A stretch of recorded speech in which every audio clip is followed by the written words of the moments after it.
bit. Drunk in a bit when I came in this shit. I might earn on my sweatshirt like Tevin a bit. Straight up the rip. Ladies and gentlemen, here we are on the Satchmoe Show, your only source of news for ESFL and you know how it's going down. ESFL 127 just happened over the weekend. Man, it was one of the best fight cards I've seen out of the ESFL to date. You know, obviously I've only done 2 shows. It was much better than ESFL 125, so we'll just go ahead and get right into it. The only problem with this card, it started off very slow. Showtime SATCH, you know, who is a big fan favorite, took on Warlike Uncle, and it was a snooze fest throughout. The fight was not very entertaining. There was no stuns, no rocks. It was just, you know, Kevin Holland and Khamzat Chimaev playing a little touch button park. And, you know, Chimaev landed some great takedowns. You know, that's who Uncle was using. However, Showtime SATCH was outstriking him on the feet. Had some good submissions. I believe he ended up finishing with more control time, and that's what got him the 30-27 victory.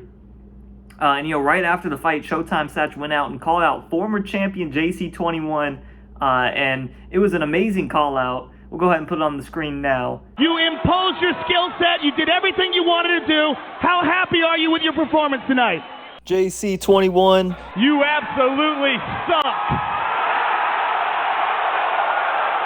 JC came out, he said, I want the fight, let's do it. So that fight is already booked for ESFL 129. That's going to be a banger. Moving on, the next fight in the card was LEAXES taking on KM Motown. That was a Masvidal versus Usman matchup, and it was a back and forth. LEAXES started off, I think he started off a little bit stronger in the boxing game, but you know, Motown came in really well with the wrestling. He just wasn't able to keep LEAXES down.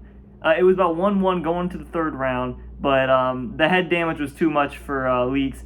Motown went in, he started rocking him left and right, and he went on to win the decision victory. You know, that was Motown's debut fight. It was very interesting. He seemed a lot like KM caliber, and the way he strikes, the way he wrestles.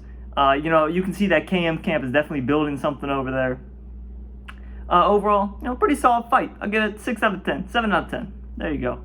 Right down the card, FSK RICARDO versus Haroon. Now, this was one of the best fights on the card. Both of these fighters deserve 50 G's, if you ask me. They fought great. I thought it was a fight of the night.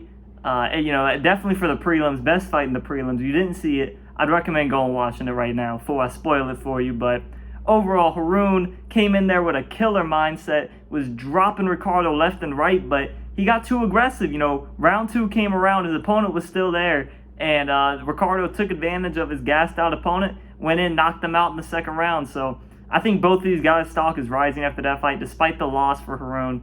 It was a great performance. I hope to see both of these guys around for another fight. You know, I believe Haroon is now 0-2, if I'm not mistaken. He might be 0-1, but he definitely deserves to stay around. You're putting on fights like that, you're going to stay in the ESFL for a long time. Moving right on down the card, EK Issues versus AJ Guy. I've never heard of this AJ Guy before, but he put on a show with EK Issues. And when it really started, like, I thought EK Issues, like, man, this dude he's a problem. But AJ Guy was able to come back in the fight. He dropped Issues in the 2nd round, let him get up, bop, chopped him right again, went and got the TKO victory. And that's how the AJ, you know, I really haven't heard much about the AJ clan. You know, I know they have AJS the Pug. Other than that, I'm not sure who their members are. But clearly, AJ Guy coming out of that camp, representing his team well, picking up a tough victory. Moving on, right down the card, we had KEZZA taking on, I believe this dude's Osun. I don't really know how to pronounce his name. It was a Jan versus Font matchup. You know, and KEZZA was able, he just went in there and dominated. It didn't look like Osun deserved to be in the same octagon with him. And, I mean, yeah, he was never in trouble. And honestly, I think this just proves KEZZA, he's the top contender. He needs to move on, go fight a real name, go fight an EK Trixie, go fight an EK Spider. You know, throw out someone out there that can give you some trouble, because there was no trouble there. And that means Osun is now 0-2. You know, and honestly, after a performance like that, I would not be surprised if he got released. You know, obviously I wish the best for all the fighters, but when you go out there and get dominated like that, when you already lost a fight, you know, ESFL, they're likely to give you another chance, but you never know, man. You got to put out there, when you're 0-1, you got to fight like you're one step out the door, all right? And it just didn't look like that. He had no urgency, and he got his ass kicked. Moving on, the final fight of the prelims, EK JAKEY taking on Broomstick, and I'm not sure why this fight was so high up on the card. EK JAKEY, he went in putting former wrestler That was a balls out decision because, if you've seen JAKEY fight before, that man, he just dives on legs, and that's what he does. However, in this fight, I'll commend him. He stood up. He said what he was going to do. And Broomstick, I love the dude. I think he's a great guy. I just don't think he has the ability to fight these higher level guys because I'll be honest, JAKEY's striking did not impress me. I saw a couple of combinations he was throwing. They were all right. He was really heavily going for that pullback uppercut, that pullback elbow, and it ended up working out for him. He got the second round knockout.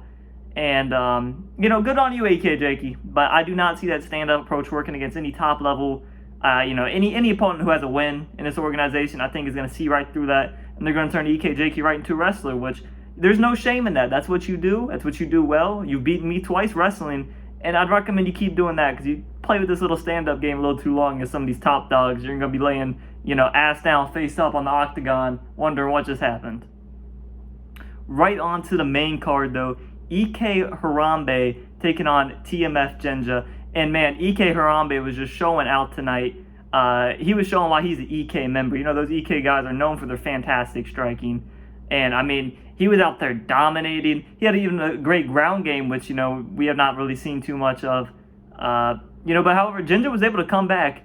Round 2, HARAMBE was coming in there super aggressive. He was confident. He was feeling himself. HARAMBE, was getting a couple counter strikes in there. Stunned HARAMBE a little bit, and he had some big ground and pound, and was able to take round 2. However, HARAMBE came back, showed the heart of a champion right there, and he came back, won the 3rd round, and got the finish there. Didn't even need to go to a judge's scorecard. I think HARAMBE is definitely a future title contender. I think next fight, he's now 2-0. Put him in there against a real contender, and let's see what happens. Moving on to the card, Dirty Dave taking on Aldo. It was a Jan versus Aldo matchup in that one. Dirty Dave has a nickname. I'm not going to say his nickname. He has people call him a wet blanket, I should say. Because for most of his career, he's just been sat there doing a little bit of ground and pound, touch people up, going to decisions. It's a little bit boring. This fight was not that. Yeah, he went to the ground, but man, that shit was interesting. He was sitting there, got him in side control. Bam, bam, bam, knocking those elbows down. I mean, he had Aldo bleeding like he's never bled before. This man was begging for mercy. And the sad part about it was Aldo finally got back up to his feet and got knocked out right as soon as he stood up. He didn't even know what happened. He got sidestepped, and hit him with a beautiful combo, and he got knocked out for standing up. You got to learn your lesson against Dave. You should probably stick to the ground, let him get that decision victory, because I don't want to get knocked out like that. That was scary. Moving on down the card, we had JC21 taking on Simple Benny. And can we stop having heavyweight fights in ESFL? This is the top competitive league, and we're using heavyweights. The fight was terrible, I'll be honest. It's all heavyweight fights are for the most part. Both of these guys, JC21 didn't want to engage. He was sitting there having a dance-off with his opponent. And, Cyril Gan, who's Benny was using, was just sitting there leg kicking on the outside. It was basically like the real fight, except there was no knockout. And Benny, every time JC even stepped up, Benny would clinch them, throw a knee. It was a terrible performance from both competitors, if you ask me. Benny went out, he got the victory. Even though I didn't really think he deserved it, I thought JC, he was out touching him in rounds 1 and 2.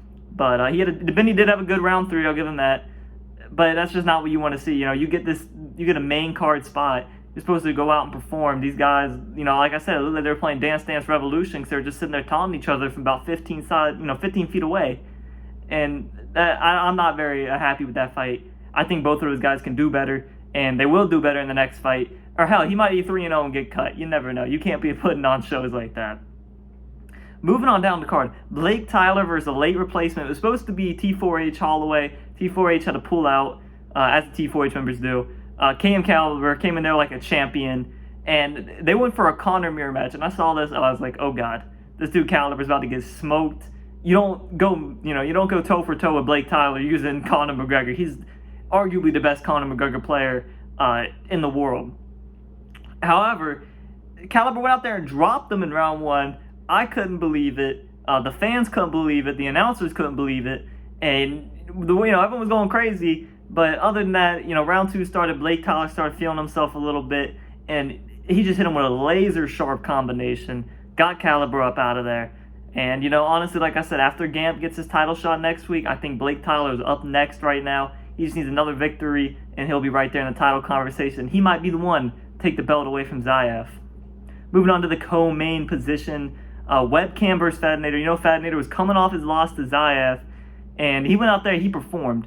Fadinator was absolutely dominant, and, you know, if this guy didn't just get knocked out to Zayev, I'd say he deserves a title shot next, but I don't think we should be doing rematches right now. Look for a little bit new opponents for Zayev, because, you know, Fad did all right in that matchup, but I don't think it was worthy of an instant rematch.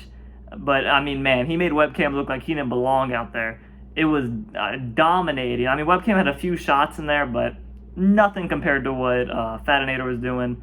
And, yeah, that was that. Fadinator looked fantastic. Moving on, the main event. You know, Gamp, I was honestly concerned for him going into this fight. I said, man, he might be pissed off. He didn't get his title shot. Zayev's not here. And he might lose the fight because, you know, his heart isn't in it. I was completely wrong. It went the other way around. This man was pissed off. He said, where is my title shot? I'm going to go beat every motherfucker in the organization if I got to. And that's what he did. He went out there, dominated JamieBucks, that's his name, yeah? Went out there, killed him. And, you know, he had JamieBucks shooting for a takedown. That was the worst mistake he could have made. Gamp got an instant reversal. Went out there, bam, bam, did that side control elbows, got on mount, started laying the boom down. I mean, this man was a killer. And honestly, going into it, I was like, man, you know, Gamp's going to get the title shot, but Zayev's going to go on there, do what he does to everyone. I don't know anymore. This man Gamp is getting better fight by fight, and I haven't seen anything quite like it yet. You know, he went out there, his first fight was against Showtime SATCH. It was a questionable performance. Went to a decision, a split decision at that. And then he went out there, next fight against Jake, knocked him out. Went up there against KM Intro, knocked him out. Just knocked out JamieBucks. This man's on fire right now. I can see that heat coming in here against Zayev. It's going to be a great fight. That's all I got to say. It's not going to be a cakewalk for Zayev. You know, the fights I've seen Zayev take, you know, when he took on Yurda, I was like, dude, what is he doing? This kid's just going to get murdered. But, nah, man, this is going to be a fight. I think Gamp is going to be the one to dethrone Zayev. That's my official prediction. Write it down. Put it somewhere. Moving on. So that was the end of the fight card. But I have a special announcement for y'all. I'm officially releasing the Showtime rankings. I don't think the ESFL rankings mean anything. They're terrible. I'm going to make the real rankings out here. I'm going to put them up on the screen now. As we see, JC21 coming in with that number 15 slot. EK Slick right above him. They got KM Caliber coming at 13. T4H Holloway coming in at 12. Number 11, Simple Benny. Number 10, WEBCAM. Number 9, Killer Jake. Number 8, we got Yurda. Number 7, JamieBucks. Number 6, KM Intro. Number 5, EK Harambe. Number 4, Dirty Dave. Number 3, Fadinator. Number 2, Blake Tyler. Number 1, Gamp. And of course, Zayev is the champion. You know, black and gold befitting the champion. Overall, let me know how you feel. How'd you feel about ESFL 127? How you feel about these rankings? Are they accurate? I think they're better in ESFL rankings, but I might be a little biased here. Overall, man, that's the video. Hope y'all enjoyed. I'll see you in the next Satchmoe Show. This is what they want. I'm the one. This is vintage from 1980 some. I'm the son of the pioneer.